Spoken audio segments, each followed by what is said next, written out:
everybody. Welcome to episode 86 of Games My Mom Found. I am Mike Albertin. Who's collecting bolts with me tonight? Michael Kerwin Hughes. My name is Nick Pelayo. Okay, welcome back, Nick. Hey. He was on the Sly Cooper episode, which I don't remember what number that was, but a long time ago.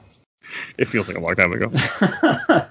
So welcome back to the show. And actually, before we introduce what we're talking about, I want to give a quick shout out to another podcast, Nerd Radio, with a 3 instead of an E, because every Sunday he does a streaming podcast for 8 hours, which I give him credit for that, where he talks about video games, movies, TVs, and just live reaction from the community. So if you need something, go check him out. There'll be a link in the show notes to his podcast. So definitely give him a shout out. Not give him a shout out. Definitely give him a listen. Wow, what am I saying? It's been a long day. Long day. All right. And Mike, why don't you introduce what we're talking about? Because this was your idea. Kind of. I'm not taking full credit for this one. We were playing 2002's Ratchet and Clank for the PS2. Except I played the 2012 HD remake of it. Or upgrade, whatever. It didn't help. I played this on my PS3 as well. It's the easiest way I know how to play this game. Mm-hmm. I played the PS2 version on an emulator. So I think I still have 2 and 3 on PlayStation 2, but I don't think I have the original anymore. I wonder why. Question there. I actually own this on PS3 also, and about 2 years ago, before I started the podcast, I tried playing. I'm like, I'm gonna finally play Ratchet and Clank. Everybody talks so great about it. People love this series. So okay, I start the first one, and I get to the first space stations about 4 levels in, and the game broke me. And I was just like, this isn't fun.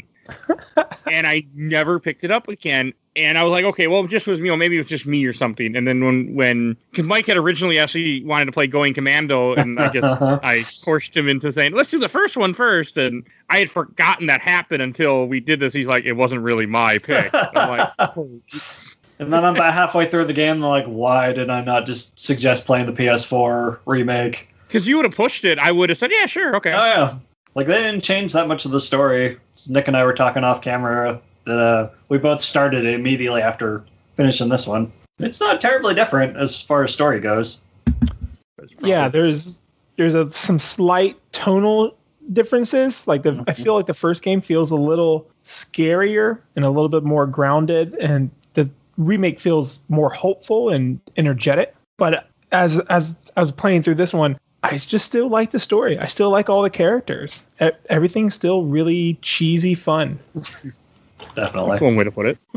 Oh, for those that I don't think we said, Ratchet and Clank came out in 2002, made by Insomniac Games. Yeah, I think they made that indie Spider-Man game that came out a couple years ago. I don't know if anyone actually played that one, though. Way better than this. Hell, Spyro is better than this, I think. That's bold words, Cotton. This first game, I had fun with this game at times, but just the story is fun. Like, I do like the characters. I do like Ratchet and Clank, and I like the idea how you have Ratchet just this shirtless mechanic working on his ship, and he can't completely fix it, and Clank being a reject robot ends up finding out that this chairman direct businessman is going to destroy the world and destroy world to make his own world. And he gets the master plan, so they're hunting him, and that's how the whole story starts. Very basic version of it. Yeah, well, Ratchet is a Lombax. Is he one of a kind for majority of the series? Kind of. Yeah, sort of. For now. I know there's a new Ratchet and Clank game coming out, right? Yeah, for the PS5. I've seen people post screenshots of the female Lombax, and I'm just like, okay, I don't care at all. That feels alternate dimension, though.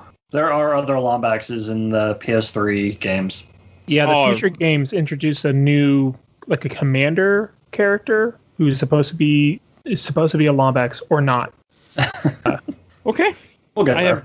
This is actually my first Ratchet and Clank game I ever played, and I think I made the right choice playing the first one first, or I could never go back to this game. Oh, God, no. As Mike found out.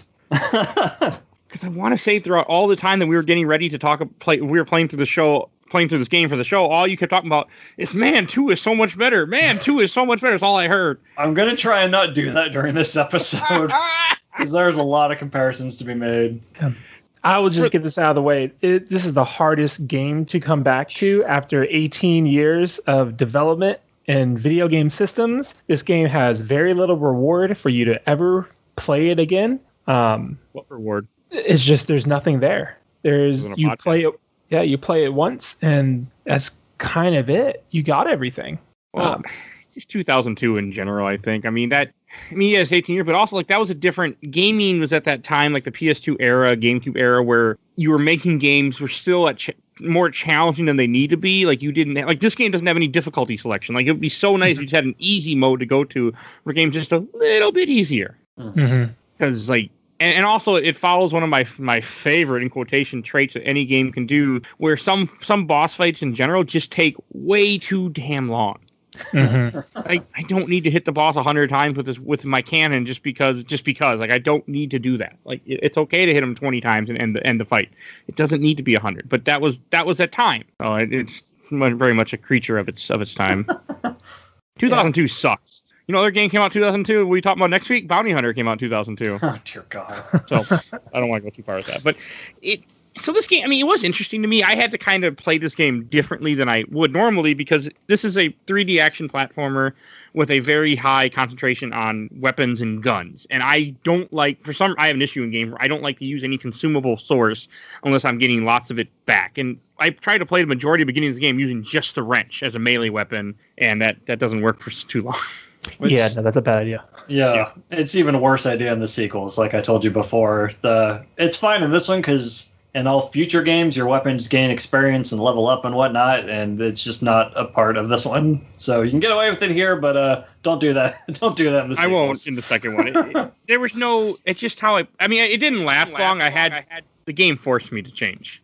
It forced me to use the bomb glove, and it forced me to use other equipment that I didn't want to at first, but once I started to, like, the weapons are fun. Yeah. I mean, they're like different flair on our typical shooter guns. Like your first weapon is just like you said, the bomb glove, it's grenades, and the second one is just a normal blaster, but it's all dolled up in sci-fi whatever. What is it, the combustor in this one? No, it's the pyro something it's called. Pyrocitor? Pyrocitor? I thought that was a flamethrower. It's a flamethrower. Oh, okay. No, I just got them out of order. You're thinking of the blaster is the one you get a little bit later, which is a laser gun. You just figure the pistol's the first weapon you get. That would make sense. Yeah, you would think. I like Pyrocitor, though. You get a bunch of random weapons in this game. I didn't use most of them, because I just don't. Like, I didn't use... You were talking about... There's a morph weapon that you got at one point? Yeah, the Morpho Ray. I never used it. It's okay. Like, you just concentrate the beam on the enemy and it turns them into chickens. And the bigger the enemy, the longer it takes. Okay. So and it doesn't use ammo, so it's a good emergency weapon. Yeah, this game, when it came out, I must have been like 12. And I remember playing it for the very first time and having all these unique weapons that... I think the only other games I was playing at that time were like Dynasty Warriors. Oh. So having a gun that turned it into a chicken was the craziest thing for me. And I must have just spent hours running through planets, turning everything into chickens. Because like I've never done this before. The weapons were definitely a huge selling point. Like all the marketing, all the ads were based around the crazy ass weapons in the game. Which I wish I had thought of that earlier. I could have sent around some commercials for us to watch. I don't feel that crazy in this game. Other than the chicken cannon, the rest don't. I mean, you had a vacuum cannon that sucks up enemies and shoots them out. Maybe I just didn't use a lot of them. Like I know there's the glove of doom or doom glove that makes little bots that go after and blow up enemies or something. Mm-hmm. I didn't use it often. I used it a couple times. I didn't like it. It's a nice weapon if there's a playstyle of you just constantly jumping over everything. You don't even have to aim. You just throw out the bots and you just kind of walk through entire levels. But speaking about that marketing, all the marketing they showed real people with these giant weapons. And in my mind, I always thought Ratchet was like 16 feet tall. Makes sense. Because he just wields these weapons like a normal person would, like a frying pan. And he has to be huge. You know what they say about big feet? You just don't wear shoes. You need big guns. Yeah. Okay, I've never seen these commercials before, but I'm watching them right now with people using a very bad quality version of one. But they were meant to be like a home movie style too, so they're not great quality to begin with. Okay. It's an effective marketing campaign. I thought it resonated really, really well with me. It's like, that seems super dumb. I'm going to buy it. I do remember people constantly talking about this game over the years about the weapons being so unique and different. It definitely gets that way moving forward with the series. Okay, because if we were kind of talking about different weapons, besides the Morpho Ray, which I never used, nothing seemed too unique. You have a flamethrower, a blaster, rocket launchers. You have a Nikita missile. You thinking you're Solid Snake with one weapon. Nothing was that crazy. I think it's just the tone of the game and also the weapons. These games never feel too bleak. It's always kind of rooted in like a Saturday morning style cartoon, and having these fun weapons in a very funny game, I thought that was pretty unique, and I haven't really seen too much of that. Good way to put it. The game, you're right. For the most part, the story is pretty upbeat. You have a couple parts like where Clank and Ratchet end up fighting each other, and the whole idea of your villain is trying to do is very bleak, but they do it in a very humorful way. Like, he's destroying planet after planet after planet just to build his new planet so he can seal it and make money off it. Yeah. Mm-hmm. Like Nick said earlier, the remake is really tonally different, and I think a lot of that comes from Ratchet, because in this game he's just a flat out dick, and he does not feel like the hero, but every game going forward he's got a totally different personality. Yeah, I do see what you mean about the gun, about Ratchet being 16 feet, because these guns look gigantic on these humans. They take multiple humans to pick up, and it's hilarious. I don't remember any of these commercials. That's funny. Like Nick said, they definitely have a lasting impression. I probably haven't seen them in 15 plus years, but I can still pretty much play at least the Morpho Ray one in my head. I think I just saw it so many times at the time. I think the only time I ever really saw these commercials were late night on Spike TV, or watching Comedy Central way past my bedtime. Because I never really remembered seeing any game commercials unless it was on late night cable. I can't remember back that far back, unfortunately. I do want to say the game kind of grabbed me though pretty quickly, even though I was having fun with it at first. I mostly enjoyed my experiences. I did play with save states because it's me, and I don't like repeating stuff. But it did have its moments. You fight a lot of robotic enemies, and you fight a lot of just strange wildlife alien type enemies. I think is the best way to put it. You don't fight your common humanoid stuff, but it's fun. And one thing that kept me going, that in any game that I like, is that every time you kill something, every box you break, you're getting something for it. You're getting bolt. Unfortunately, bolts are not multiplied. Every bolt you get is literally one bolt, and you need thousands to buy stuff. But it was still it kept me going. The economy in this game is kind of broken. Oh yeah, there's so many paywalls to continue on. But breaking the boxes still feels super great, and just having all the bolts suck into you, it's awesome. The sound effects are fantastic throughout this entire game. Oh yeah, they did a good job. And I actually played this with the music for the most part of the game. The music was fine. I enjoyed it. Yeah, it's not something you're going to be humming the rest of the day, but yeah, it doesn't get in the way or anything. No, I didn't have a problem with it. I actually would mute, and then later on when I was listening to podcasts, I would mute my podcast just so I could hear when they talk. Until near the end, I stopped caring. That was more just me. I do like how the story starts off, in the beginning, your whole quest is to meet Captain Quark. And after you find out that this guy is destroying all these planets, your whole goal is to get to Quark, which is this big, giant superhero commercial TV guy, which is, a fraud, but that's your whole plan. And I kind of knew there was something wrong with Quark, but I didn't know all the details because I never played the series. I had the inkling that he was not who he said he was. Yeah, Quark is the booster gold of the Ratchet and Clank universe. He's just in it for the glory. But he's completely a villain, though. Yeah. He's just a villain because he's really dumb. And it's not his fault. He's just dumb. And as the series progresses, he becomes the most interesting character just because of all the ridiculousness and the depression kicks in. And he's great. But Ratchet's such a dick. Oh yeah, no, that as you said earlier, you both said now, he's an asshole in this game. It doesn't hit right away because at first he's trying to find Quark and he's trying to help out Clank and save the world sort of and do this, and it comes to a point when some things happen I don't want to get to just yet because there will be spoilers for this game, but it's 18 years so it doesn't matter.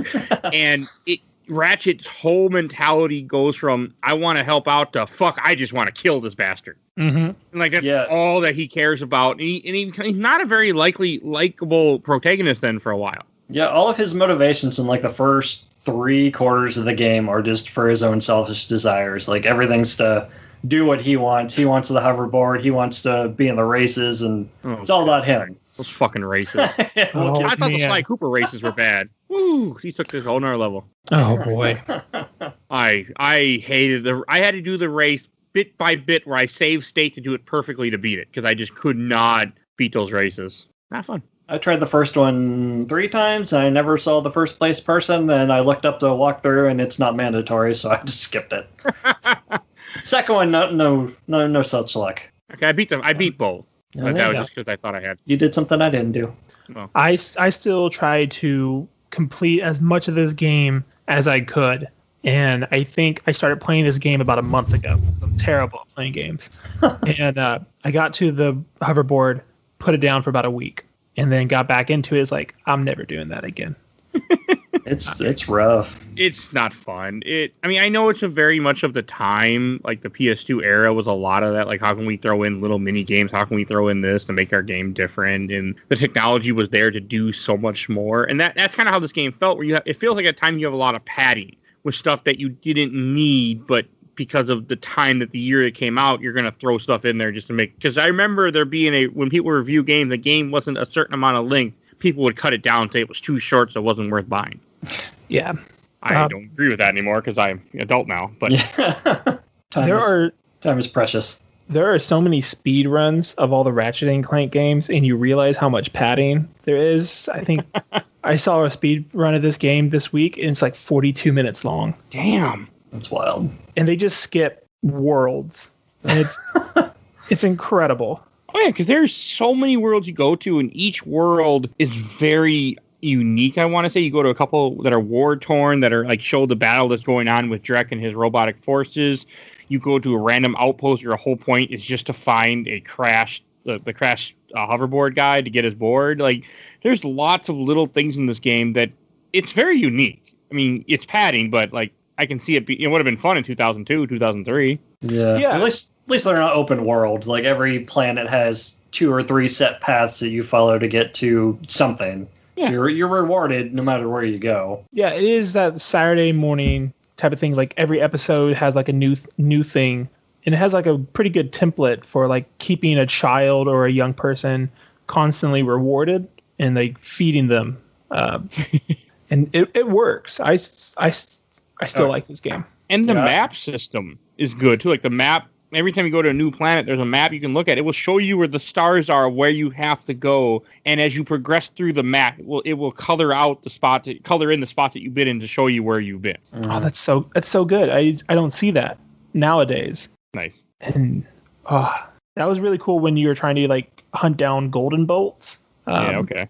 That actually made sense. Oh, don't do it. It's a waste. I found one by accident just because it was nearby, and I texted Mike. I'm like, I don't actually have to find these two. He's like, no. I'm like, okay, good, because I've been skipping them everywhere. Yeah, the only purpose they serve in this one is to unlock the golden weapons. About halfway through the game, you can unlock 5 of them with the right amount of golden bolts and a hell of a lot of normal bolts. Oh my god! And then after you beat the game, it unlocks the other 5. Are they stronger? Yeah, they have better properties. They're upgraded. Okay, then I couldn't see myself doing that. Oh, they're like, if we were talking about mini games, this game has a stupid little hacking mini game that I did not like with the trespasser weapon. It's called. That's so much fun. Okay, I mean you have 2 different definitions of fun then, but oh yes, I don't like puzzles as much, so that's why. I want to say every game going forward has some variation of one. I googled a couple.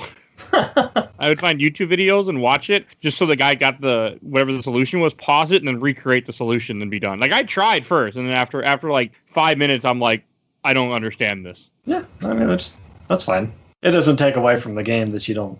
No, and it didn't bother me that they were there. Like the only thing that really bothered me in this game were the boss fights, especially that final boss fight. But for the rest, like it was challenging. Like it gets challenging, but it was still fun. So the first boss fight was on in the cave. Yeah, Umbrus? We should talk.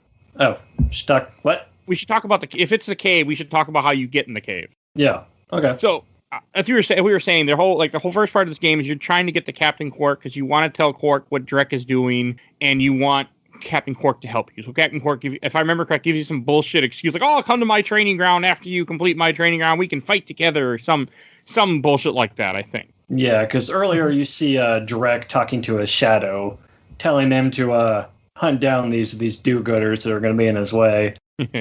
Turns out it's Quark. Spoilers. Oh, man, Quark is such an asshole. Or just as an idiot. Maybe not an asshole. Right? Ratchet's the asshole. Quark's just an idiot. And the way his face animates is terrifying. He's a humanoid, though. I know, but it's the way it moves. Is he one of the only humanoids, like human looking characters in this game that isn't an animal of some sort? Yeah, I guess so. He's a really fat guy with a big chin in a green suit. Yeah, he's got the Mr. Incredible body type. Yeah. He's got 3 thumbs. Oh, what? Yeah, it just has 3 thumbs, and it's weird. I've never noticed that. Every time you look at him, it's just these 3 thumbs, and they're so big. Okay, I'm gonna have to look at that. Got my attention. But it's like in that whole. So you go through the training ground for Quark to prove that you're good enough, and at the end of it, and he's all like, "Oh, come here, and I'll give you something." And I want to say Ratchet realized something's wrong and won't go forward, but Clank is naive because he's young. I see what you mean about 3 thumbs. And so he ends up going forward and ends up stepping on the platform, and then they get dropped into a hole or something. Yeah, some kind of snaggle beast. I can't remember the exact. It's terrible. It's ugly. That's when I started. That's when I was enjoying this game a lot, and then when I got to that, I'm like, okay, this is really, really annoying. Okay, so I'm thinking you didn't do this boss fight right. Probably not.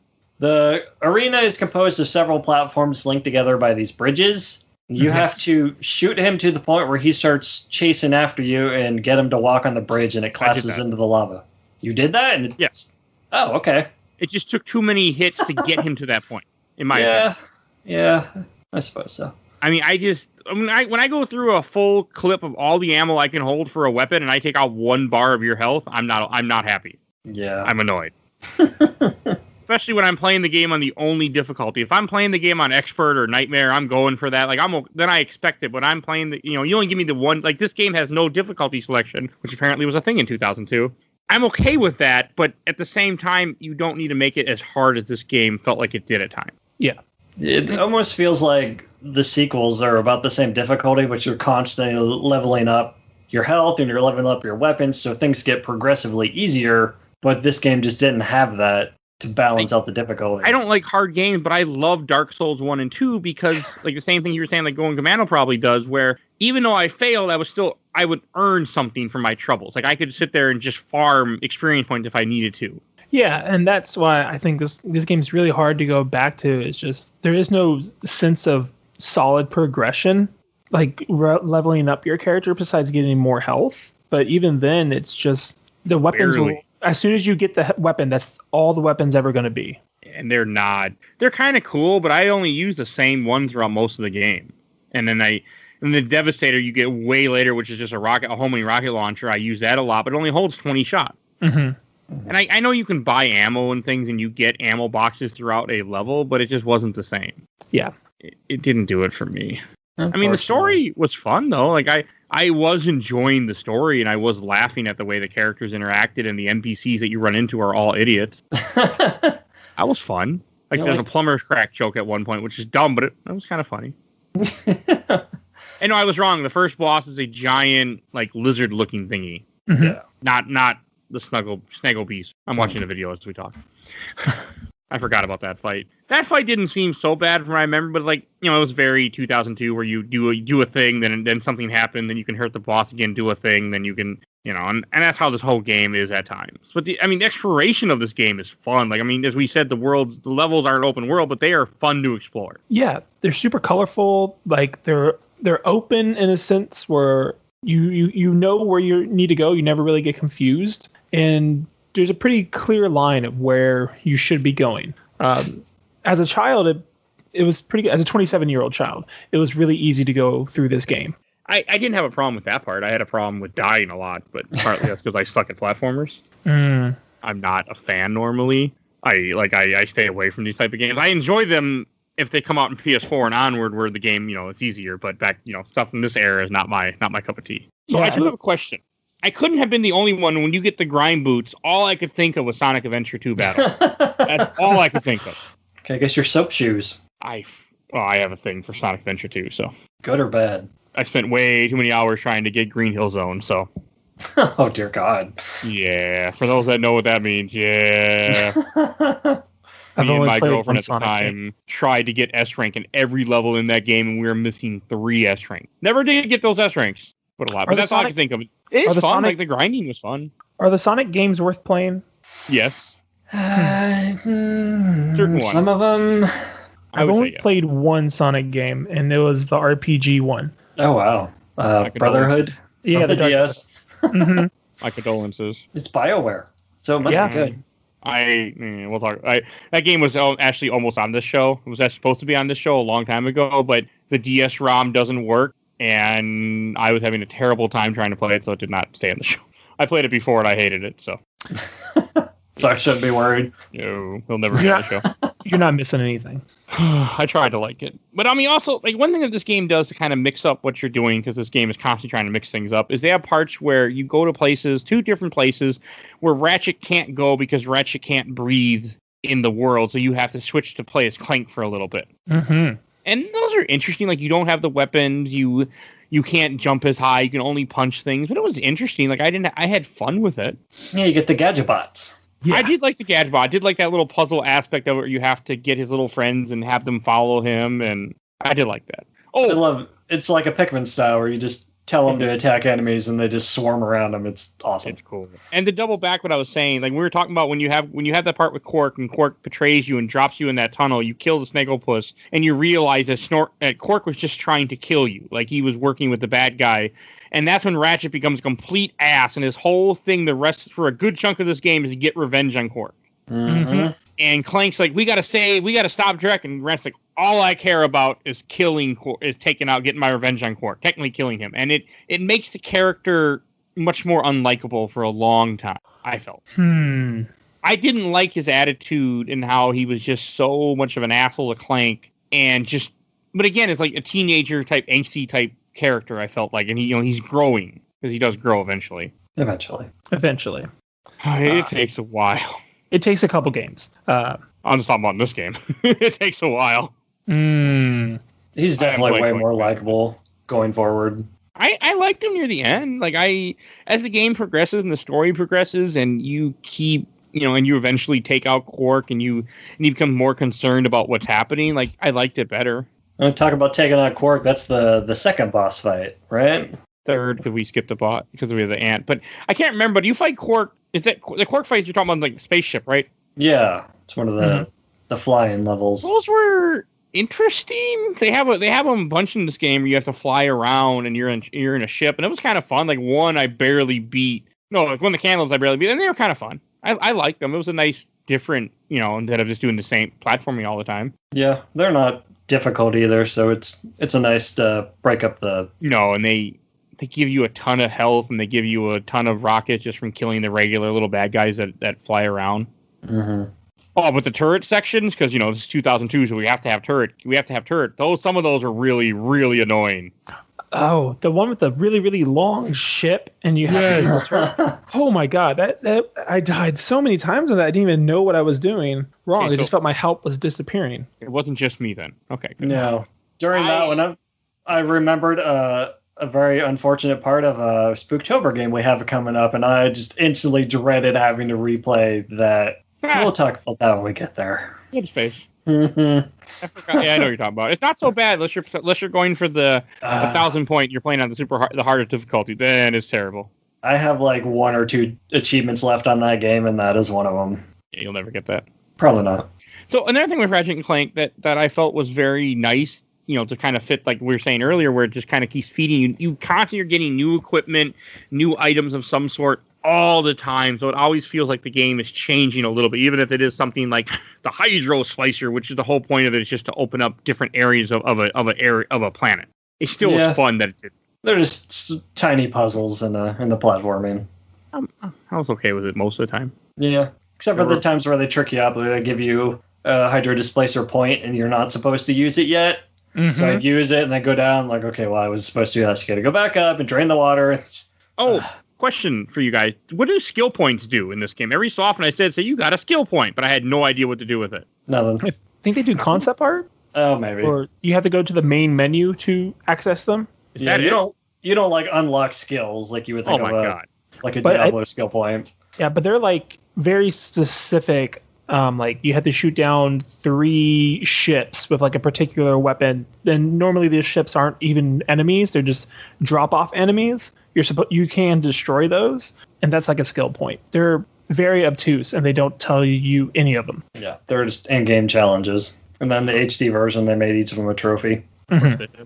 Okay, I was curious what they were. I mean, I saw them a couple times. I'm like, what am I doing? What's happening here? I even looked in the menu thinking there was something that I could upgrade or something. Nope, there was nothing. I was like, this doesn't make any sense. Yeah, you weren't missing anything. Yeah, I think that's how I felt if we didn't play this game, but that did not happen. There is a better version of this game, and it's easier to access. It's really hard to convince people to go back and play this game.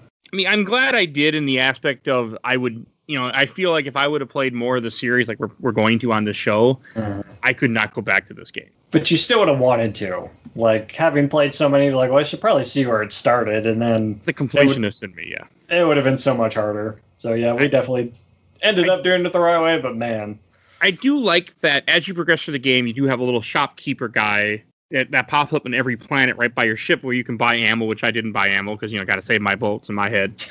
And you can buy new equipment, which I didn't use. I bought almost everything. I didn't use majority of what I bought. I just bought it because it was there. But the worlds are so... How did you have the bolts to buy everything as it came up? Because, like, every planet has you giving bolts to someone to progress. I didn't buy it right away. Okay. I just got stuff as the game progressed. I ended up getting everything but the Tesla cutter. And I didn't get the full health upgrade because you get one health upgrade for like 4,000 and you need 30,000 bolts to get the other health upgrade. I never got that. I did the majority of things in this game. I think I did all the missions that you can do. I had fun at times. I feel they want you to come back to planets and just run through them over and over again just to get bolts because there's not really any good farming sections. There is. Why don't you tell them how you farmed? I was going to save it for the final boss. Oh, why don't you bring it up now? Okay. So, given speedrunners and the crazy shit they do, there's a place in Rilgar where you can phase into the wall of the hoverboard track using the decoy glove, where it pushes you through the wall and you're out of bounds and you walk around this little platform and jump into this void where the hover track should be. And as you get low, it just kind of appears. And then you can run along the track on foot. And there's a part with a hovering platform and a whole bunch of crates. You just stand under it and hold down the taunter weapon that automatically breaks crates. And there's some kind of bug where if the crates break off screen, they don't disappear, but you still get the bolts. Oh. So I took one of my wife's hair ties and wrapped it around the controller. And about 3 hours later, I had enough bolts to buy the health upgrade, the golden combustor, and the Rhino, which we haven't talked about yet. So it helped for the rest of the game. That's how you do it. So since it came up, I wanted to mention it. Oh yeah. Oh god, that was funny. I wish I would have known. I would have 100% did it. It's good stuff. We'll get to the final. I'll talk about the final boss later. I don't want to go there yet. But oh god, and when it. I mean, because like the bolts, like I just broke everything. I didn't go through any levels extra, but I was able to get bolts, and I liked, at least I felt like I was accomplishing something. Like I had fun fighting the enemies for the most part in this game. I didn't use any like clever tactics. I did a lot of jump and smack. Mm-hmm. That was one of my huge like ways of fighting, which is jumping and smacking people in the face with a wrench. It's not a wrong way to do things. Mm-hmm. It's effective. Using the comet strike they call it when you throw the wrench is also very effective. I never used it. I didn't like aiming in this game either. Like anytime I felt like when I had to aim, was it R1 to aim? I think something like that. I don't know. I didn't like it. It felt off to me, and I was never happy when I had to do it. Yeah. I mean, I did it a few times when I just kind of would have to, but I just never liked it. I never felt like it was fast. Like there were times where I'd have to aim, shoot the rocket, lock on the guy, shoot the rocket, and then run because he's shooting at me at the same time. And save. Yeah, the strafing doesn't work very well in this one, where you just kind of use the jetpack and hover in place. It's just it's not effective. I mean, the world is creative, and like you see people fighting each other, like you see people fighting against direct forces and things. I think that's cool. I mean, again, Direct just reminds me of like a, now that we're in the year 2020, he reminds me of like a terrible businessman that's taking over type of thing. That idea. I mean, I think that's what they were going for. They hit 2020 on the nose in a way, in the future, because you have stuff like that. And it's just, he's a terrible villain. And I love how he's like, well, our planet got destroyed. And later on, he's like, because we mined it for all the money it was worth. Profit, profit, profit.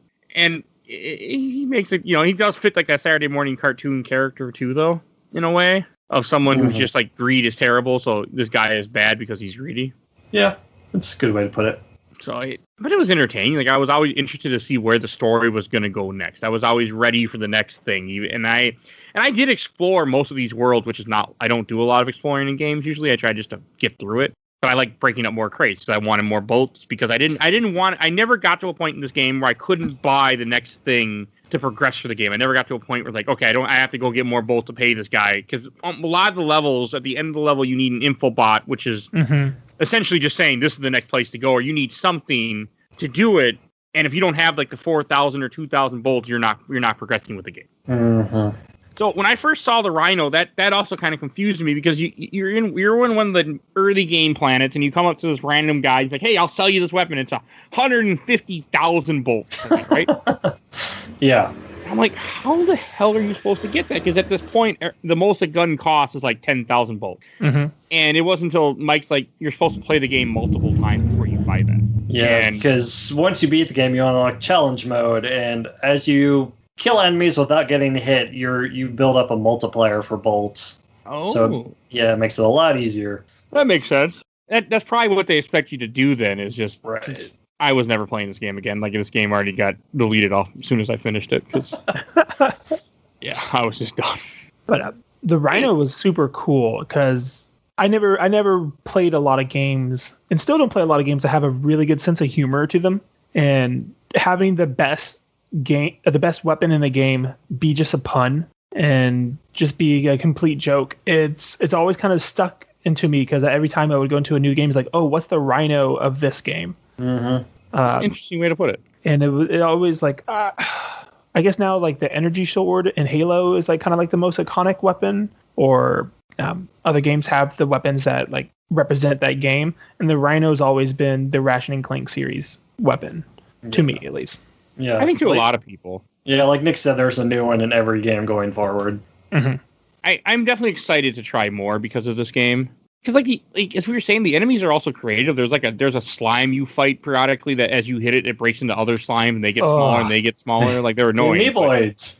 Yeah, it's fun. I had fun playing this game for the most part. I mean, I use save states all the time so I can play safer, because 4 health is not enough health in this game.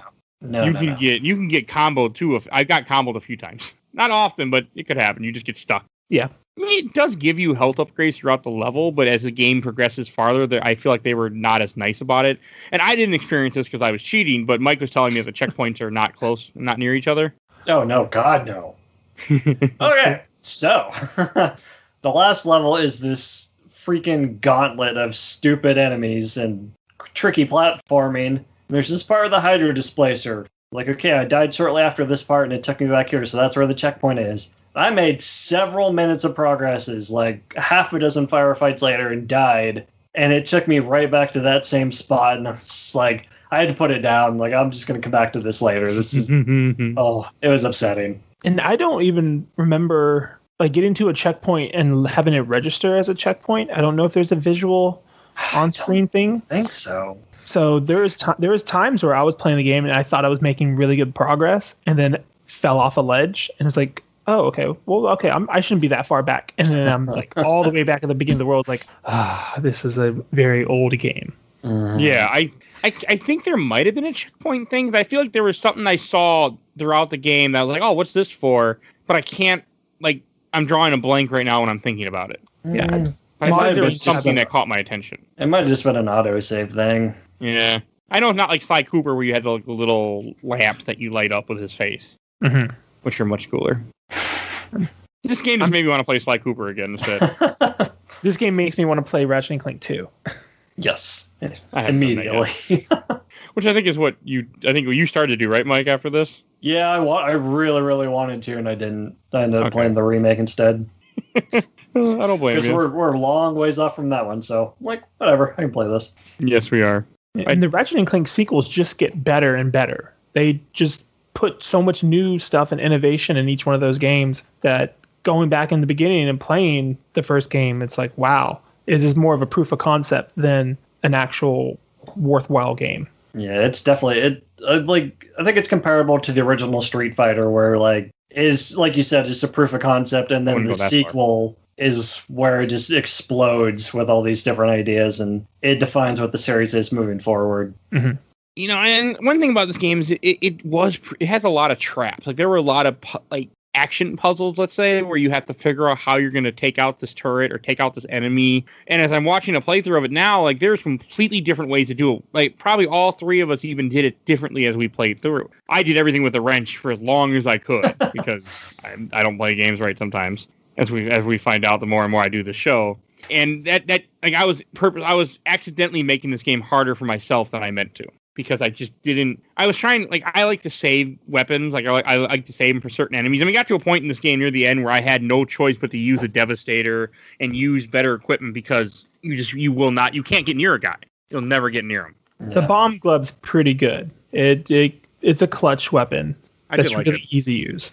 The lock-on is pretty good in this game too. Like this game would not work without a lock-on. Yeah. So I like that. And I also, as we've said, many times, like all the worlds are so different. Like as we're talking, I just remember there's one where it's like a tropical island that you're on where you're riding a boat. Kataru. And that was fun. Like I enjoyed it a lot. And I was like, okay, this has some fun moments in this game. And that was one of them. It wasn't too challenging. I mean, the fish were annoying until I started sucking them with the vacuum, but I had fun. Like, I had a good time playing.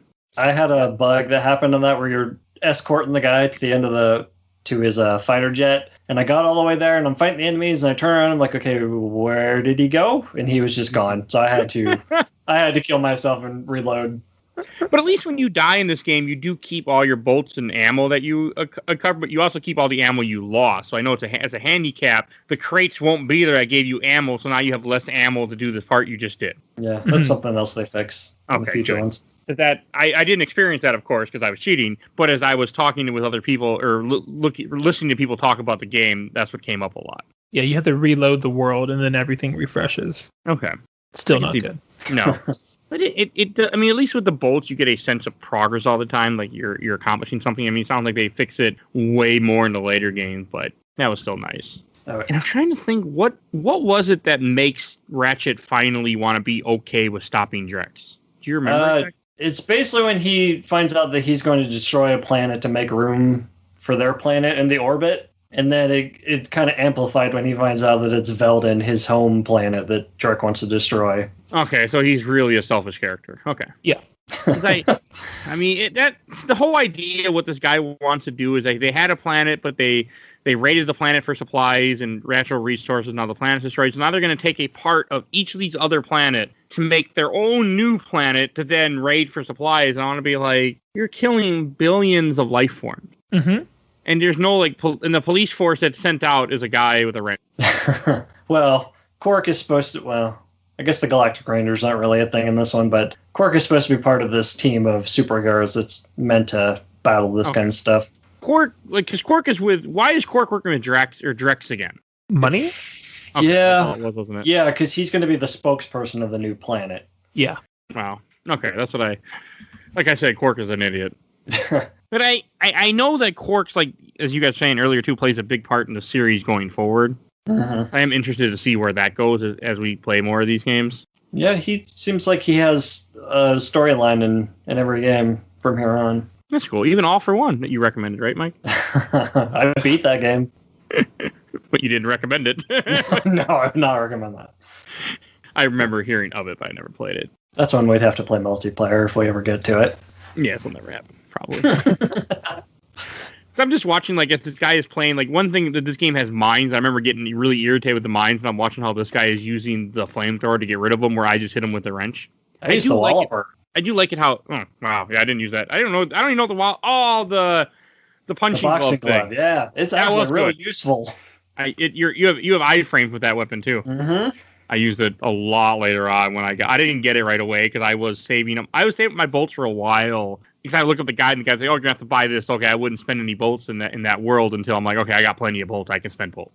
I did a lot more later on. I'm so weird. I always like guns and melee games. Like in RPGs, I like the gun using characters, and then in shooters, I like melee weapons. That is odd.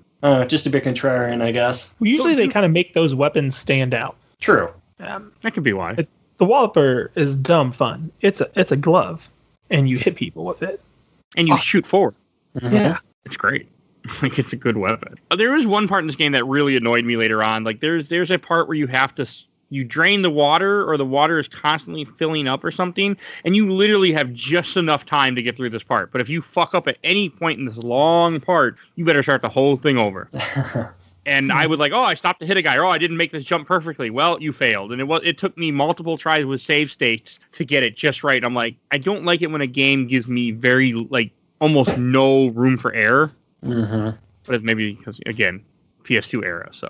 That artificial difficulty. Yeah, definitely. That part I didn't have a whole lot of trouble with. It was the electric water parts where you had to turn off the electricity and you have the certain time limit to make it through these underwater sections before it turns back on and instantly kills you. I made those perfectly. I didn't have any problem somehow. Without save states? Yeah, without save. I just did it. I don't know how. Wow, it's impressive. I know, I was impressed. I don't think I had save states. Maybe I did, but I don't think I did because it wasn't very long and I just did it. Yeah. I don't remember having because I would just hold down R1 and I would sometimes I hit a thing I didn't care. I just keep going.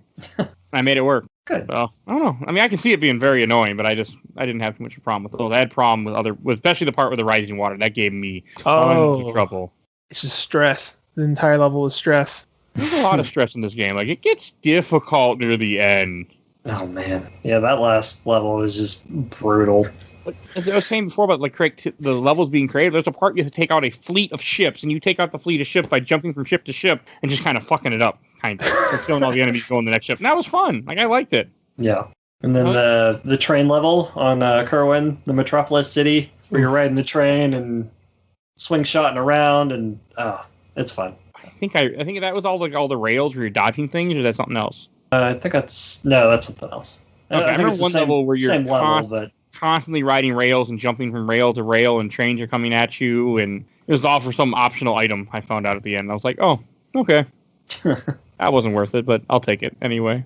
So, like, I remember as I'm watching video right now, but the demon fish in this game, that's what I called them, where one time I forgot I didn't kill them. I'm like, jump in the water and I'll swim, and they just ate me at the end of that. I'm like, oh, well, I guess that's not happening again. Yeah. The fish, every planet has one, like, fauna or flora that just wants to kill you, and it's its sole purpose. Like those scorpion bastards. Oh God, and that forest jungle planet. Mm-hmm. That was the worst. Like, those were the worst enemies for me in the entire game because you could not kill them quickly. Yeah, you're supposed to sneak by them. They have some kind of mercy invincibility after you hit them, like a player normally would. So you hit them once, and then you have to wait for that to go away, but they can still attack you during that time. Miserable. I went through so much ammo and so much... I barely got through that part. Even with save states, I barely did it. There's kind of a cathartic to fight him as Clank, where you can use the gadget bots to destroy them. Yeah, there aren't 30 of them when he fights them. Like, I swear, there were parts where I just, like, I would kill them from a distance, run out of ammo, and say, okay, we're just gonna... Because you're kind of supposed to sneak around them, but if you hit certain things, it wakes them up, and all of a sudden they try to kill you immediately. Yeah, not fun. Not the best part of this game. But is that planet optional? I don't think any planet's truly optional. It seems like everyone has at least one thing that you need to progress. Okay, yeah, you did get an info bot, so it probably wasn't necessary. Yeah, because you're constantly getting a lot of optional stuff, though. Yeah, there is. But you can never be sure which path is going to take you to something optional, which one's going to take you to one of the gadgets, or like you said, the info bots that give you access to new planets. Yeah, not unless you're a speedrunner and you know what you're doing. Yeah. Or not. Nah. Oh, I think we kind of have talked about most of this game. I think we should talk about the final boss now. Or that level. I'll let you lead this off, Mike. Okay, so the ending kind of culminates where as we were, you're fine. You've been going after Drex this whole game. You stopped Quark. Found out Quark was all just a patsy for him because, like we said, he'd be the spokesperson. And so you find out. You go to this guy. He's making his planet, and as we were saying, he's already destroyed planets. So he has his planet put together. But where he wants it, he has to destroy Ratchet's home planet. So now Ratchet gets all, into it and wants to stop him. And it kind of a change for the character. But again, he's still selfish because the only reason he's interested because it's his home planet. Mm-hmm. And, I remember the level not being too bad. Like, it wasn't terrible, I think. Is this the level where you have to transform into the robot and sneak by people all the time? They hit the alarm button, or is that a different level? I think it's the second. That's the fleet, the second to last level. that was miserable. Not with the Rhino. I forgot about that. That was fucking miserable. Having to change your character and that was not fun. Okay, but the last level. So you're running through this whole place. And this final boss fight made me want to quit the game completely. And anyone who knows me, listen to the show enough, if I make it that far to a game, it takes a lot to stop me. So you get into this room, you're in a big open arena with a giant mech fight. And he has a huge health bar, and you do such little damage to him. I felt like it just wasn't. I was going through clip after clip of my blaster and using my Devastator, and I wasn't even taking out one of his 5 bars of health. And he's shooting mines at you. He's shooting rockets at you. He's throwing bombs at you. He's spitting little minions at you. It is ridiculously hard. Yeah, I think it was every quarter health. You get him down, he scampers off to the next part. And you have to do some platforming to get back to him. It's not great. It's terrible. And I died even in the platforming part. I mean, I had save state, so it didn't matter. But I still died. I'm like, this would really piss me off if I was playing this game more legit. And as I was talking to people, it wasn't just us. Everyone hates this fight. Yeah, definitely. And even when this fight starts off, when you get about midway through the fight, he has a bomb that he presses when the fight starts that you have to deactivate, and he'll press it every so often throughout the fight. And if you don't press it, the timer runs out, you die, period. Not nice. Not nice at all. It's one of the worst final boss fights I've ever done in a game, I would say. Hearing you talk about this fight is what spurred me to abuse that glitch and get enough bolts for the Rhino, because I did not want to have to go through that too. You weren't playing. I didn't have So, Nick, were you able to finish it? Yeah, I didn't have a single problem with this boss fight. Oh, how did you do it? I just kept hitting him.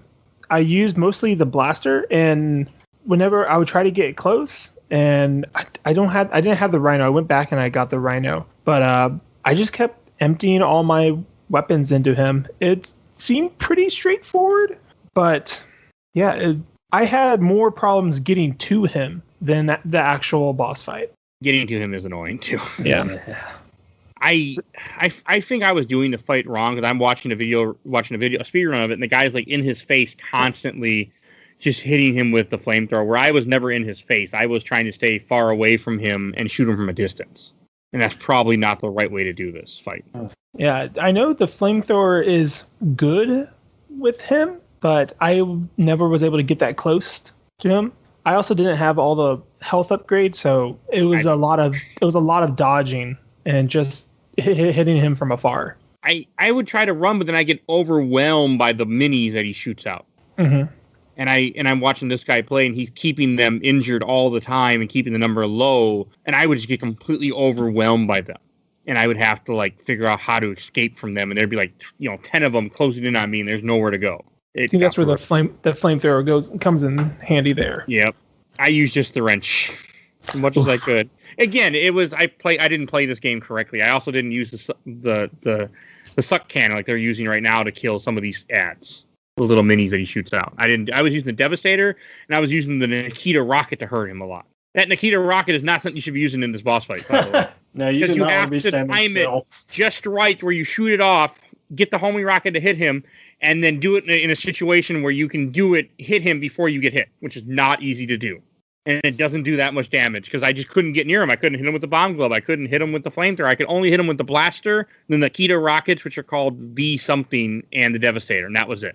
I could not hit him with any other weapon, which is not the way you're supposed to do this fight. I'm watching. Yeah, I did the blaster for most of it, and I kept running out of ammo. I had the what was the other missile gun? There's a Devastator. Yeah. I used it, but didn't do a lot of damage to him. But I kept missing him with the blaster too, because the blaster kept locking on other enemies. If there's something, maybe I probably wasn't playing this right either. I'm assuming that tends to be a thing. I don't think there's a wrong way to play the game. Oh, there is. I'm sure. I also tried to hit him with a wrench. When I first saw him, I went to hit him with a wrench. So that should answer your question right there. How'd that go? Wrench doesn't hurt him, by the way. if you were curious. It does absolutely nothing. Oh, I found that out. So, yeah, I was quite annoyed with this fight. Like, I had gotten so frustrated. I didn't look up cheat. I thought about it, but I didn't get that far. I just beat him with save states. But I was getting close to breaking down. It was hitting me, and I was glad to see I wasn't the only one that had a problem with it.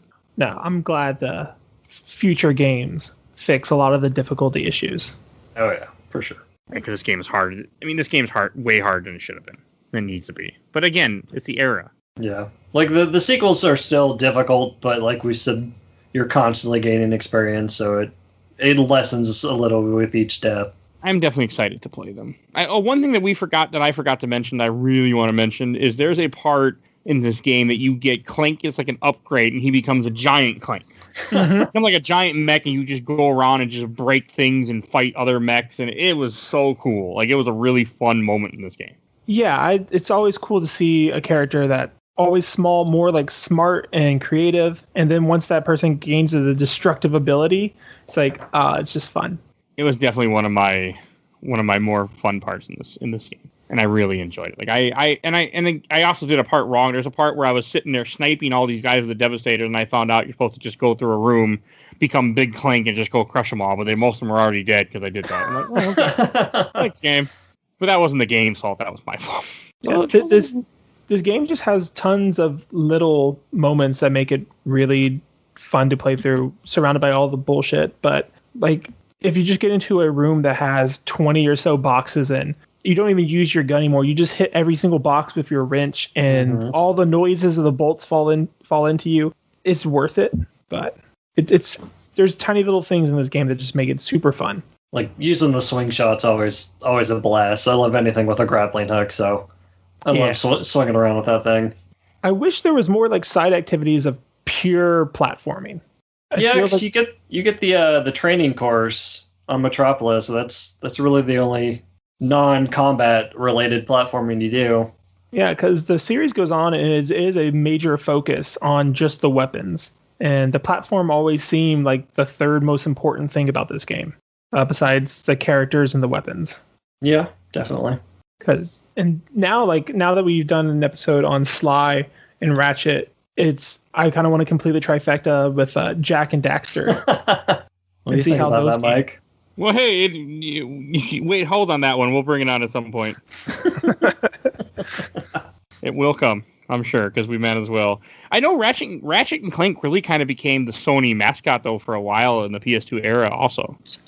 Yeah, there was a ton of games.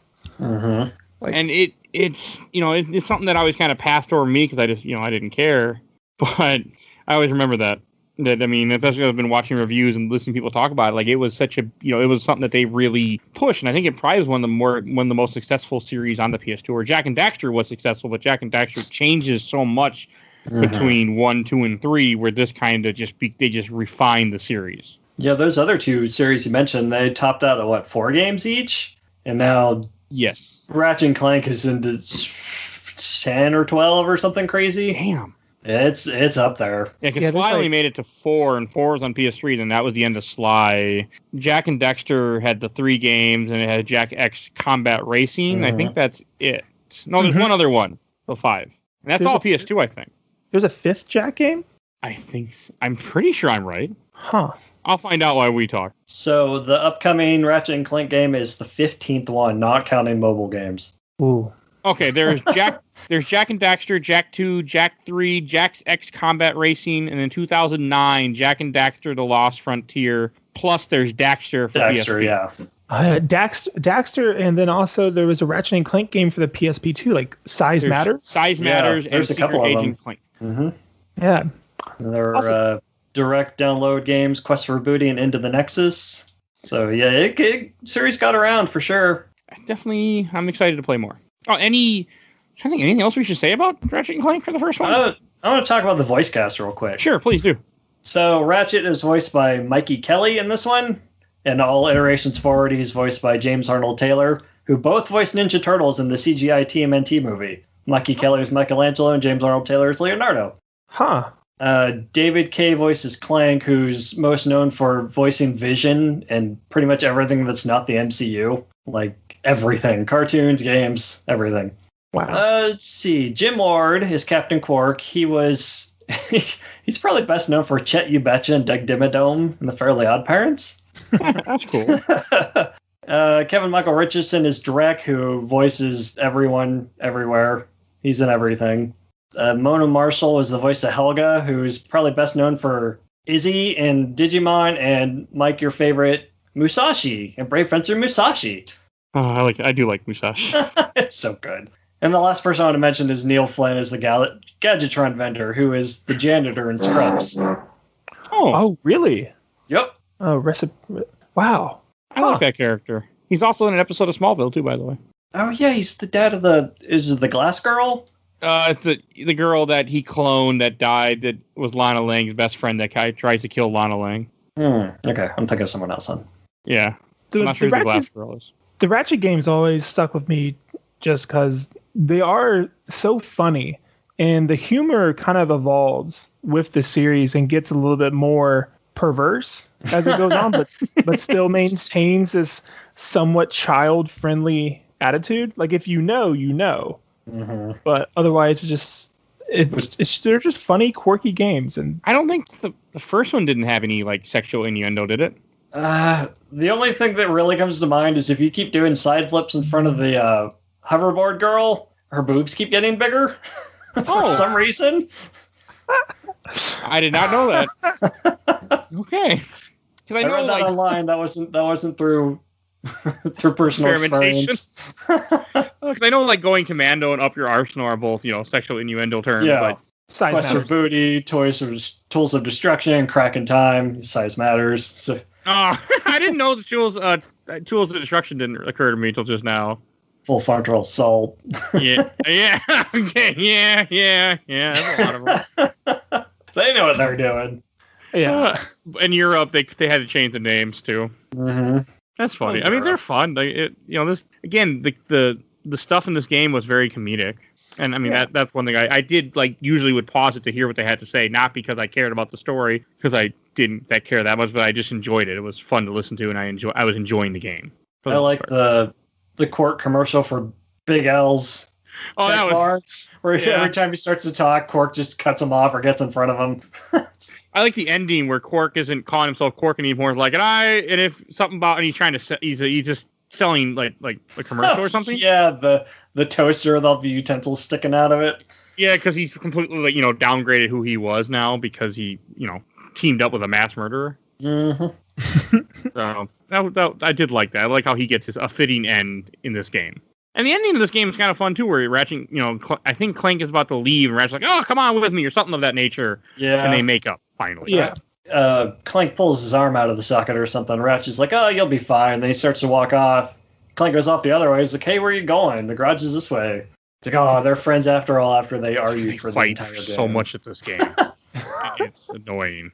The remake doesn't do any of that. Good. I'm excited to watch the movie someday and play the remake for this show. Yeah, the remake kind of makes Ratchet more of a cop than anything. It's just like the Space Rangers or the Galactic Rangers. Mm-hmm.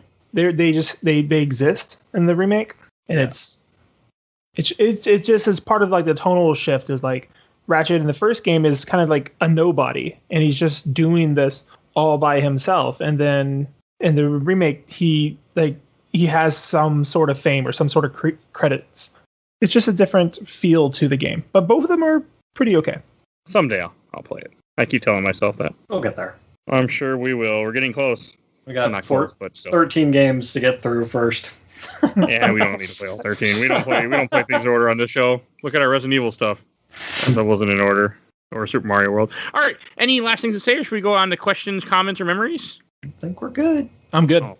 All right. I actually did get a bunch of memories from that people had commented about love for this game, which I'm happy with. Let's see. First group we're going to read from is always, or not. We're going to read from the Overblood. And the first comment that I'm going to read, I'll read from John Henney. As a huge Ratchet and Clank fan who has now platinum every main game in the series, this game sucks. One thing that makes the Ratchet and Clank series even more impressive, though, is the fact that they came out every year. So the huge jump in quality from the first one to going Commando, and another jump from Commando to Up Your Arsenal was done in an annualized series. That's wild to me and incredibly impressive. But yeah, first game sucks, not fun. These were yearly games? I'm so happy that I played this game first, because if I would have played Going Commando, Up Your Arsenal, and better games, I would have probably hated this game. But since I didn't know any better, I had fun. Yep. Where Mike was complaining a lot to me. And I cheated, so it made it more fun. From Charles Bells, my 3 favorite Ratchet and Clank games in no particular order are Going Commando, Up Your Arsenal, and Tools of Destruction from the Future series. That's weird. Didn't mention this game. Strange. From Nick Gumna, the only memory I have of this game was wanting to play it at my cousin's house, and he left the game on top of his fish tank. Something in the old fish tanks that would kill games that were left on top of it for too long. The game would never read. Okay, did not know that. I never did it. My CDs went back in their case. I wasn't a maniac. Yeah. I hate that. Like I had friends that would do it. I'm like, no, it goes back in the case. Back in the case. Don't you dare put it on top of the DVD player. Put it back in the case. This day, my wife will do. Sometimes she'll take out a PS4 game, but I'm like, no, we gotta go back in the case. Like, this drives me crazy. At least you have a fish tank. I don't have a fish tank. I will not be trying that. From Andrew Burns, I want to like it more than I actually do. Great formula, but it wasn't until Up Your Arsenal that I really fell in love. That's what a lot of people, I think, feel like. Mm-hmm. And from Brian Bowen, easily system mover for me. The humor is always fun. The twists on the guns are usually satisfying. The only thing I miss is that the newer games lack the fun platforming stuff from time to time. And I'll read this one from Emmanuel, friend of the show, who was supposed to be on this episode, but when I asked him, he said no, and no. But he will play the rest of them, he's supposedly. I don't think he earned it now. No, he did not. Okay, I'll read his comment. I never played the original game when it came out, just like with Sly Cooper. It wasn't until I had a PS3 that I finally played this game and thought it was fine at the time. But having replayed it a few months ago, my thoughts on it have shifted. I find it incredibly frustrating to play without the strafing that was implemented on the second game, and the onward, the checkpoint system is also terrible. And it's only less annoying than Jak 2's horrible checkpoints. The saving grace for this game as its character development, something that was thrown off the window for the remake, but everything else was done better than the aforementioned remake. With that said, it is the foundation of an amazing series that is still going on to this day. And solely for that reason, it goes on my shelf. I did not ask him if it goes on the shelf, but he decided to tell me anyway. And he could have told everyone that if he'd just been on the episode. I tried. He said no. All right, last one from this group I want to read before I jump to the next other 2 groups. From John Aldrich. Played it earlier this year. Game has held up incredibly well. I played it so many times I've lost count. It's one of my formative games. Wow. So what game did he play? I'm glad he enjoyed it, though. I'm looking at the release schedule for all of the Ratchet and Clank games, and I did not know they were a yearly series. Mm-hmm. Definitely up front. The first 3 were 3 in 3 years. Hey, how'd that go with Assassin's Creed? I love Assassin's Creed though, but I like it's crazy to think how each game got so much better and on such a small development cycle. Yeah, that doesn't always happen. I mean, you look at Assassin's Creed Revelations and Unity. All right, and from the Ratchet and Clank group, got a few comments I want to read from Michael Grant. I always thought it was like Futurama when I was younger. It kind of is. Yeah, I can see that. Oh, Mike, you like this one. From Anton Miguel, if you get frustrated, just skip to the second game. It does get better as the series goes on, trust me. Why does that sound familiar? I feel like I told you that at least a half a dozen times. Yeah, it's weird. And the funny thing is, I didn't even remember that I changed your pick from Going Commando to this game. I didn't even realize I did it. It wasn't until you said, ask the host. I'm like, oops. So, from Brad Sega, it's my favorite game of the franchise. Wow. Okay? Wow. There's got to be some nostalgic or something then, because, yeah. Is this the only game in the franchise he's played? Yeah, that's what I'm wondering too. It's the only game I played. So, and from Nicker Dimumbus, best game, no scaling means all weapons are viable till the end, which is cool. That is true. I mean, because as you gain experience in the future ones, you tend to get favorites. It's like I'm playing the remake and I have the Pyrocitor completely maxed out. But that also means there's no benefit to keep using it because I need to level up the other ones or else I'm going to be stuck with just using it as the game gets harder. So I kind of see where he's coming from there. Does make sense. I would rather just have powerful weapons, I'd rather just earn something because I like earning stuff. It hits that placebo effect for me. True. From Luca, or what's one more I want to read from this group? From last one I'm going to read from this group, Luca Valente. For my first one is my least favorite of the entire franchise for the gameplay and game economy. I can agree with that. Have a few more I'm going to read now from the Laser Time group. From Steven Schellenberger. My brother got really into that original series. I played all the way through the PS4 reboot when it was free because I was fired for putting in my 2-week notice. It was a ton of fun and helped me pass the time. Nice. The game will always be part of you now. Yeah, some jobs don't do that. I used to know, I had a friend that worked at the casino, and she told me at the casino, well, actually, it was on the show before, if you gave your 2 weeks, you were fired that day. So you just left. You didn't give your 2 weeks. You just said, I quit. Jeez. Yeah. And I'm pretty sure that's true because something that happened at one point where somebody had stole or did something. So there's like, you give your 2 weeks, they walk you out the door today. Like that's it. End of that. I mean, I guess the main point of putting your 2 weeks is in case you ever want to come back or something, give you a better reference. But if they're going to fire you that day anyway, then there's really no benefit either way. I had one job where I gave my 2 weeks, and then we got into an argument over the walkie later that day, or a couple days later. And she's like, "You can go home now."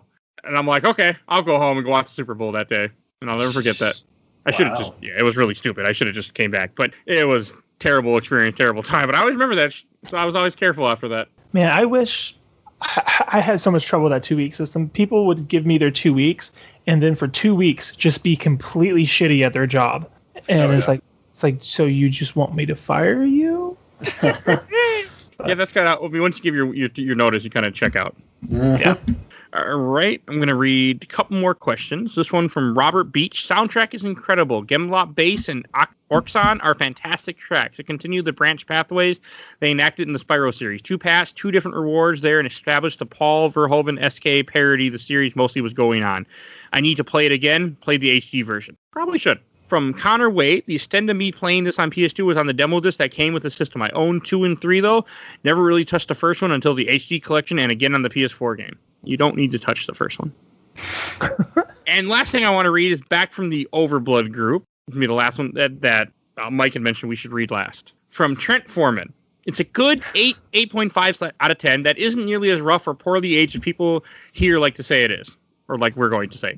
More often than not, people, for whatever reason, just use a couple of specific weapons and nothing else and then wonder why they're having trouble. The blaster is not all-purpose and should never be your main gun. It desperately needs a proper strafe, though, for sure. Also, original is better than the PS4 remake. That was the one I was referring to, but man, does that bear mention. Like, oof. How? Like, Trent, I really want to know what you see in the original that outdoes the PS4 remake. I just can't. After playing them back to back, I can't see it. I completely agree with him when it comes to like the weapons because I didn't use enough weapons and that definitely was a handicap for me. And that was my fault. That wasn't the game's fault. That was just me not wanting to change my quick select weapons partly too. Yeah, so. And that remake is an absolutely fantastic game. It is so pretty and so much fun to play. And then you look at this gray, boring, not fun game. It's, man, I don't know.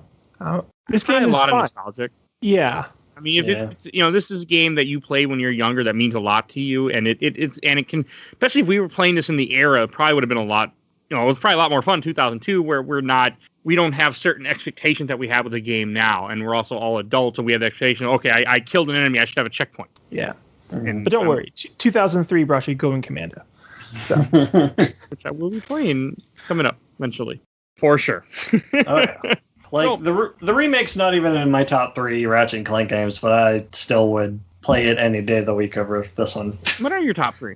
That's probably going to bear needing replayed, because it's been a while since I played them. Okay. 2 and 3 are definitely up there, as everyone else will tell you. Yeah, that's what I've been hearing, too. And I heard Tools of Destruction is really good, too. Up Your Arsenal hard mode, and then Deadlock. Deadlock's another one I'm interested to check out. I put it like an hour into it. The story is really cool, and then it's all just small level based, almost like a horde mode game. They just built an entire game around a horde mode concept, and it's really cool. It's like you said, they just completely took out the platform, and the focus is on the weapons. Yeah, exactly. I'm okay with that. I'll play that. Also, one last thing that I forgot to mention that I want to bring up before we go to Shelf Box is as the game progresses, Clank does get different upgrades and he looks different, and he looks really cool when he gets like the jet at the near the end. Mm-hmm. I like that a lot. I love his when he gets the helipad. He's like, "Am I cool now?" It's like, "Yeah, Clank, you're the man." I like Clank. All right, I think we should go to Shelf Box. And Mike, why don't you go first since this was almost your pick? Half my pick. John Hennig's comment was the one I was referring to, where he talks about how this game is just terrible and the big jump of quality is just impressive. And the fact that the series kept on after this one, like, it sold well enough initially. They put out a sequel the year after. It bears mention. Like, it's really cool. And fun fact, they had actually gotten funding for the sequel before this game even came out. Oh, that's wild. It was already in production before the first game even released. Must have been that ad campaign. So, something to think about. Nick said, and it got me too. Like that ad campaign sucked me in. I'm like, I got to check this out. But yeah, it's not fun. Like I was generally frustrated more than I expected to be because this is one of my favorite series, and it had apparently been so long that I just blocked this game out. That being said, the fact that it spawned 14 sequels plus now, I got to put it on the shelf just because if not for this, I wouldn't have one of my favorite series. Like it lacks the upgraded weapons, which is a huge draw for me. I love that kind of stuff in games. But it's got to go on the shelf just because of what it started. It's not what I expected after all the complaining I got. Oh, I'm never going to play it again, but I can look at it. Be like, hey, that's the start of a good series. It's not a good start to the series, but I like how you end that. I'm never gonna play it again. Oh no. But you don't need to anymore. It's now in it's been mentioned. It's in recording history now. Mm-hmm. And Nick, how about you? This is a game. It has graphics. It has good music. But if I could watch a movie of it, I totally would. I got news for you. Yeah. Going Commando is a great start to the series, but I would put it in the box. There's a better way to play this game on the PS4. So 100% agree. Yeah. Historical context. This is cool. Actually enjoying my time. I'll put it in the box. Okay. I'm a little torn because for the most part, I feel like at first I didn't enjoy this game, but as this game went on, I had fun playing it, and I was having fun sitting down and going through it, and I wasn't too frustrated, except for that final miserable boss fight. But part of the problems I had with this game were not the game's fault. It was just my fault for having a particular way that I play games. Like I play Mega Man game without using the special weapons for the majority of the game. That's not Mega Man's fault. That's Mike's fault. But because I did have fun and I am excited to play more, this is going to go on the shelf, and I'm glad that we played it. But as Mike said, I never want to touch this first one again in my life either. Yeah. So yeah, I never will. I will never go back to it. But it'll go on the shelf, and I'll be like, I beat that. I might have save state, but I beat it. So yeah, I might have glitched 150,000 bolts, but hey, I beat it. Hey, that's more legit than I did in the grand scheme of things. Yeah, it's within the game. Mine was not. So, and I think with that, we should introduce what we're talking about next week. And since I'll introduce it, we are covering Star Wars Bounty Hunter from 2002, which is a direct tie-in from Phantom Menace to the second movie, essentially, Attack of the Clones. The best Star Wars. Everyone's movie. Favorite, yeah. Yeah, I like Phantom Menace. That's a great movie, but Attack of the Clones. Phantom Menace is my favorite Star Wars movie of all the Star Wars movies I've seen. How many have you seen? I've seen Phantom Menace. It's a good movie. It's not a bad movie. It gets a lot of hate. I went to Taco Bell and got my Queen Amidala or Amelia cup from Taco Bell. Saw the movie and immediately threw away that Taco Bell cup. I like the first movie a lot. The second movie is god awful piece of shit. But we'll talk about that someday else. But yeah, we're playing Star Wars Bounty Hunter from 2002. So you want to hear that? You want to hear that? Yeah, yes, you do. 2002. Another game from the same year. It was the time. All right, and then with that, I want to give a shout out to our awesome intro and outro, courtesy of Bobby, aka Mike Stoney, from his EP Bite the Bullet. Songs the Cool Kid Squad. Definitely check him out. You will see a link in the show notes to his YouTube channel, so definitely give him a follow. And in funny note, I just interviewed the guy today, so you'll be hearing that episode soonish. It will be going live. I can't remember when the time paradox comes and that happens, but it's coming. So definitely check him out. Also want to give a shout out to that same podcast I had mentioned earlier at the top of the show, Nerd Radio, N3RD Radio. He talks about movies, games, and comics and pop culture. He does an 8-hour stream, so definitely check him out. There will be a link also to him in the show notes. And with that, I think I should also mention, please tell someone that you like the show. Tell a friend, tell an enemy, tell anybody. Let someone know that you enjoyed listening to the show. It's a great way for us to grow and eventually do more with the show. Oh, you know what I just remember? No, I'll bring that up. Remind me next week. I'll talk about that next week, what I was going to say. And other thing I want to do is please follow us on Facebook, Instagram, and Twitter, where I'm constantly posting new images of what we got upcoming with the show. Also, we do tons of different episodes. We do mini episodes now. We have a couple. We have one up at the time of this recording. We have more coming. We also do comics. We do movies. We're going through the MCU movies. So definitely check those out and listen to them. Let us know what you think. I think that's all I need to say tonight. I think it's time for me to stop talking. All right, we will see you guys next week. Bye, everybody. Bye-bye. Adios.